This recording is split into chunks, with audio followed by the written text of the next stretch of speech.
Today we're going to see how the new and improved Redmi Pad 2 compares to the Galaxy Tab A9 Plus, so let's go ahead and get started. Pricing is going to start right around $250 for the Redmi Pad 2, where the Galaxy Tab A9 Plus is a little cheaper at around $150 to $200 since it's getting a little older. Obviously, it's going to depend on where you're located, but one advantage for the Redmi Pad 2 is it starts with 128 gigabytes of storage, where the A9 Plus starts with 64. You can also use a micro SD card to expand the storage on both tablets as well. Now, as far as the screens go, you've got an 11-inch display on both of these, but a little higher resolution on the Redmi Pad 2 at 1600 by 2560 resolution versus 1200 by 1920 on the A9 Plus. Both tablets have up to 90 Hz refresh rate, but the Redmi Pad 2 has an IPS display versus TFT on the Galaxy Tab. When you put them next to each other, the A9 Plus actually looks a little better than you would expect, but there is a small difference in brightness, viewing angles between the two. I feel like sometimes the Galaxy Tab actually looks a little bit brighter than the Redmi Pad 2. I think they're close enough that you can't really go wrong with either one. Both of these are also Widevine L1, which is good for streaming apps like Netflix. You can also watch up to 1080p resolution for YouTube videos on the A9 Plus versus 1440p on the Redmi Pad 2. Now, one big advantage for the Redmi Pad 2 is when it comes to battery life, lasting about 9 hours in my typical battery drain test versus only about 6 hours for the Galaxy Tab. Both of these should have plenty of power to get you through a day of mixed use, even longer if you turn the screen brightness down. The Redmi Pad 2 has 18 watt fast charging versus 15 watts for the Galaxy Tab, so not the fastest charging out there, but if you want the tablet with better battery life, you'll want to go with the Redmi Pad 2.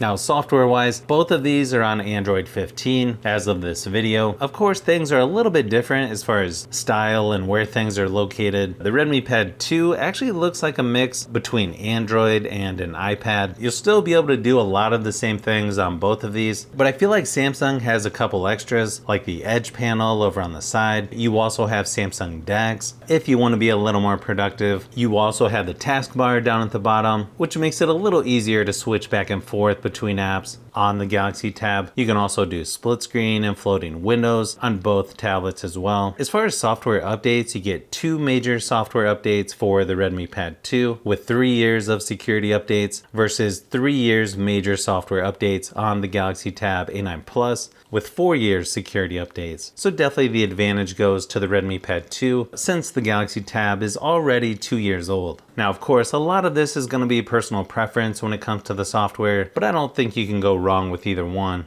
Performance-wise, it's actually really similar between these two, as you can see by the Geekbench scores. GPU performance is pretty similar as well. You get a MediaTek Helio G100 Ultra processor in the Redmi Pad 2 versus Snapdragon 695 in the Galaxy Tab. These are definitely more entry-level performance, but should be powerful enough to do most basic things you would need to. But you can also play games like PUBG Mobile and Asphalt Legends Unite fairly smooth on both, obviously with lower settings, so things might look a little more pixelated, at least compared to higher end tablets or even cell phones. Now, surprisingly, you still get a headphone jack on both of these tablets and a quad speaker setup with Dolby Atmos for both. I feel like it's pretty close between these two, but the Tab A9 Plus might be a tad louder overall. Here's a quick sample just to give you an idea of what they sound like.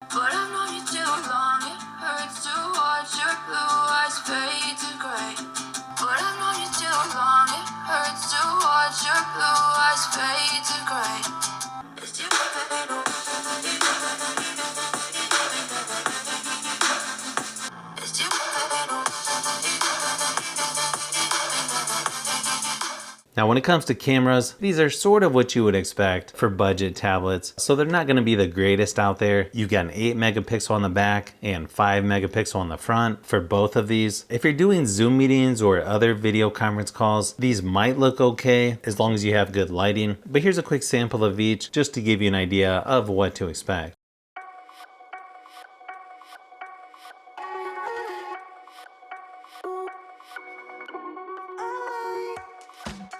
So overall, I do feel like both tablets are nice entry-level options. You get better battery life with the Redmi Pad 2 and longer software support. I think both of these have decent screen quality, especially considering the price. Performance-wise, it's pretty similar as well, so you can't really go wrong with either one. Again, some of this may come down to personal preference, but if you like tablet comparisons, I've got quite a few more that I'm working on, so you'll want to keep an eye out for those upcoming videos.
So if you've made it this far into the video, you may want to say thanks by subscribing, and don't forget to give a thumbs up if this video was helpful. This is Brian from Fishbee Productions. Thanks for watching, and I'll see you on the next one.